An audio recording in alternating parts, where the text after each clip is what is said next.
السلام علیکم ویورز، راولپنڈی میں سابقہ پولیس ملازم سے بھیک منگوانے کا انکشاف ہوا ہے۔ تھانہ سول لائنز پولیس نے بھکاری گینگ کی 3 خواتین کو گرفتار کر کے سابق پولیس ملازم کو 7 سال بعد بازیاب کروا لیا۔ حکام کے مطابق سابق پولیس ملازم مستقیم سال 2016 میں لاپتہ ہوا تھا۔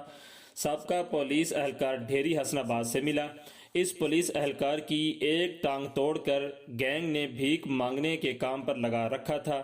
پولیس نے گینگ کی 3 خواتین کو بھی حراست میں لے لیا، جن میں 2 سگی بہنیں سمینہ اور مریم شامل ہیں اور ان کا تعلق سندھ سے ہے۔ پولیس کے مطابق ساتھی ملزمان کی گرفتاری کے لیے پولیس کے چھاپے جاری ہیں۔ واضح رہے کہ سابق پولیس اہلکار مستقیم خالد 2006 میں راولپنڈی پولیس میں بھرتی ہوا۔ 2011 میں طویل غیر حاضری پر نوکری سے برخاست ہوا تھا۔ سابق پولیس اہلکار 2016 میں بھکاری گینگ نے سابق پولیس اہلکار کو 2016 میں بھکاری گینگ نے اغوا کر لیا تھا اور دھندے میں ملوث کر دیا تھا۔